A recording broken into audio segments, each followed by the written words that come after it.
देखिए, ये जो है, जो जिनकी विचार या सोच ही छोटी है वो तो बोलेंगे ही कि वोट कटवा है तीसरी पार्टी। यदि लेकिन इस देश में अभी जनता लोग खोज रहे हैं कि तीसरा कोई ऐसा पार्टी आवे जो इस दोनों, एक ही सिक्का के दो पहलू हैं। एक तरफ चाहे इंडिया हो या एनडीए हो, दोनों एक ही सिक्का के दो पहलू हैं, जो कि लोग शुरू से राज कर रहे हैं, कुछ गिने चिने लोग भी राज कर रहे हैं। इसलिए तीसरे विकल्प लोग खोज रहा है। जनता चाह रहा है कि तीसरा कोई विकल्प आवे जिसको कि हम लोग फुल सपोर्ट।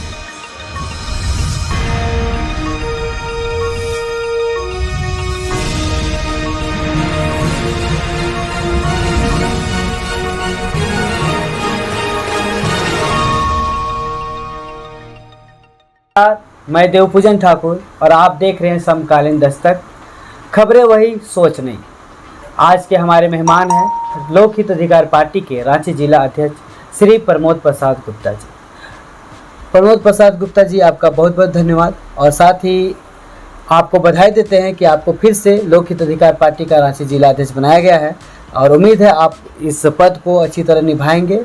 और आप हमारे दर्शकों को परिचय देते ये बताइए कि ये जो रांची जिला अध्यक्ष जो बने हैं आप, उसका आप किस तरह से निर्वहन करेंगे, कैसे इसका विकास या विस्तार कीजिएगा, वो हमें बताइए। चलिए, बहुत बहुत धन्यवाद सभी हमारे रांची जिला के जनता को भी और आपका इस समकालीन दस्तक न्यूज़ चैनल को भी और आपको भी बहुत बहुत धन्यवाद।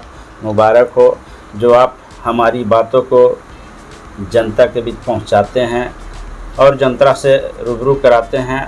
आप यदि हमारी बातों को जनता के बीच पहुंचाते हैं तो जनता लोग भी जो है, बहुत लोग हमारे संपर्क में रहते हैं जो बताते हैं कि भाई आपकी कैसी बात रहा। इसलिए बहुत बहुत धन्यवाद।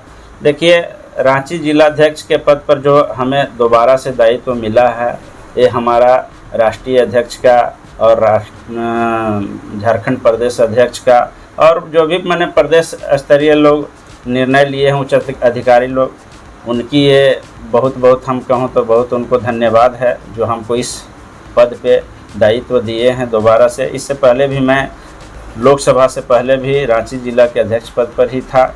हमारी कार्य एक्टिविटी को देखते हुए लोगों ने मैंने एक उम्मीद जगाया है, लोग हमें भी बताया है कि नहीं आपकी कार्य अच्छा था, इसलिए हमको दोबारा से पद मिला है। हमारा लोकहित अधिकार पार्टी के जितने भी कार्यकर्तागण, मैं उनको भी बहुत बहुत धन्यवाद देता हूं। उन लोगों ने भी हमें हमेशा की तरह उत्साह बढ़ाते हैं और लोग हमारे साथ कंधों से कंधा मिलाकर चलते हैं।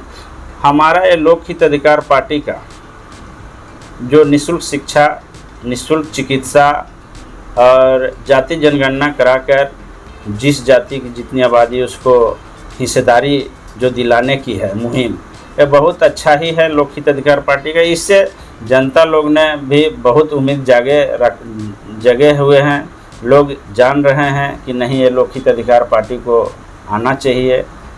उस कभी न कभी जल्दबाजी में सरकार बने कि हमारे सभी जनता को इसकी जो है लाभ मिले। अच्छा, लोकहित अधिकार पार्टी का जो मैनिफेस्टो है उसमें निःशुल्क शिक्षा और निःशुल्क चिकित्सा पर बहुत ज़्यादा जोर दिया जा रहा है, तो ये कैसे संभव है और इससे क्या परिणाम मिलेगा? सर, बहुत अच्छा संभव है। देखिए, निःशुल्क शिक्षा, निःशुल्क चिकित्सा से ही आज हमारा देश में यदि निःशुल्क शिक्षा, निःशुल्क चिकित्सा लागू हो जाए तो इससे हमको लगता है कि देश हमारा बहुत आगे विकसित हो जाएगा।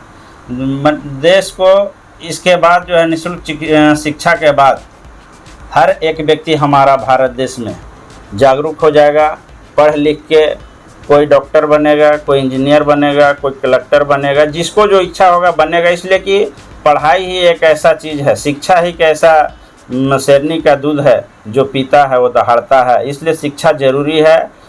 इसलिए आप बहुत ऐसे गरीब तबके के लोग हैं जिनको कि शिक्षा उच्च स्तरीय नहीं मिल पाता है, उसकी आवाज़ ये लोकहित अधिकार पार्टी ने उठाया है। उसी प्रकार चिकित्सा है, बहुत ऐसे लोग हैं जो कि चिकित्सा के अभाव में दर दर भटकते हैं, लास्ट में अपने घर माँ बाप को चाहे भाई को ले आते हैं और अपने सामने दम टूटते हुए देखते हैं। तो ये बहुत सारी बातें हैं जिसका कि मुद्दा ये लोकहित अधिकार पार्टी ने उठाया है। आप लोग भी देख रहे हैं, बहुत अच्छी तरीके से जनता ने स्वीकार किया। अच्छा, आप जो लोकसभा भी लड़े थे उसमें 14 सीट से लड़े थे जी। तो इस बार 14 लोकसभा में आप लड़े थे तो उसका क्या परिणाम हुआ और लोगों ने आपको कहाँ तक स्वीकार किया है और आगे कितना स्वीकार करने की क्षमता है लोगों में, और लोग आपका साथ तन मन धन से देने को तैयार है या नहीं? ये तो फीडबैक आपको फील्ड में मिल ही जाता होगा, तो क्या ऐसा मिला है लोगों के द्वारा, क्या प्रतिक्रियाएं हैं, उसको आप संक्षिप्त करें। देखिए, बहुत अच्छी बात की है आप लोगों ने। यही बात हम सभी न्यूज़ चैनल्स वाले लोग से भी रिक्वेस्ट करते हैं कि किसी भी पार्टी का मुद्दा क्या है लोगों के बीच ज़रूर पहुंचाना चाहिए। जिस प्रकार आपका समकालीन दस्तक आज हमारे पास पहुंचे हैं तो बहुत अच्छा बात लगा। हम लोग का जो मुद्दा है लोकसभा में क्या हमको मिला वो तो आप लोग देख ही रहे होंगे। हमारा 14 लोकसभा लोक हित अधिकार पार्टी लड़ा था झारखंड में, जिसमें कि 2 पर तो किसी कारणवश लोग के नॉमिनेशन रद्द हो चुका था, लेकिन 12 जो लोकसभा चुनाव लड़ा लोक हित अधिकार पार्टी, उसमें जनता ने इतना स्वीकार किया। इतने बड़े बड़े पार्टियों के बीच, आंधी तूफान के बीच इस लोक हित अधिकार पार्टी को 62,000 से अधिक मतों से लोग स्वीकार किया और दिया। इसका मतलब है कि इतने बड़ी आंधियों में जहां प्रधानमंत्री के पद पर कुर्सी के बैठाने पर की आंधी में यदि ये लोक हित अधिकार पार्टी को लोग यदि 62,000 से अधिक मतों से लोग मैंने चुना है, तो इसका मतलब है कि लोक हित अधिकार पार्टी के विचारों से लोग अवगत हैं। जनता चाह रही है कि लोक हित अधिकार पार्टी जल्द से जल्द सरकार बनाए और निःशुल्क शिक्षा, निःशुल्क चिकित्सा, जाति जनगणना कराकर हिस्सेदारी दिलाए राजनीतिक में। और बहुत सारे मुद्दा है जिसकी लोक हित अधिकार पार्टी उठाता है। गरीबों की आवाज़ है ये लोक हित अधिकार पार्टी। अभी तो हम लोग उलगुलान किए हैं, शुरुआत किए हैं। आने वाला विधानसभा में हम लोग जो है बहुत ज़ोर शोर से लगे हुए हैं और विधानसभा में हो सकता है हम लोग 81 विधानसभा में लड़ने जा रहे हैं। ये हम उम्मीद है कि क्या होगा आगे बताएंगे, लेकिन यदि हम लोग लड़ते हैं तो उम्मीद है कि हम लोग झारखंड में सरकार बना सकते हैं। अच्छा, एक और मुद्दा था जाति जनगणना।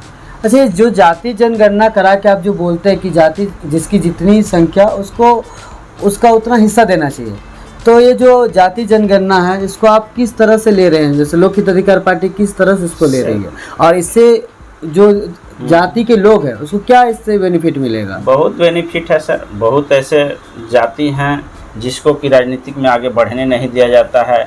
कुछ ऐसे जातियां हैं जो उच्च पद पे बने रहते हैं, नीचे वाले को मौका नहीं मिलता है, वो नीचे वाले अपनी समाज की बातों को उठा नहीं पाते हैं। बहुत सारे मुद्दा है, इसलिए जाति जनगणना जरूरी है।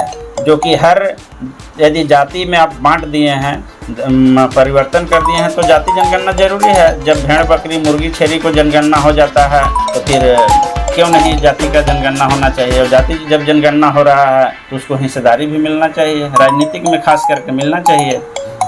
तो यही हमारा मुद्दा लोक हित अधिकार पार्टी का है, उठ रहा है, जनता इसको स्वीकार कर रही है। जगह जगह जाइए। जैसे अभी एक बात चलता है, जैसे हम लोग गांव घरों में घूमते हैं तो एक बात चलता है कि एक तरफ जिस तरह नरेंद्र मोदी जी को शीर्ष नेतृत्व में लोग देखते हैं, उसी तरह भी राहुल गांधी को लोग देखते हैं।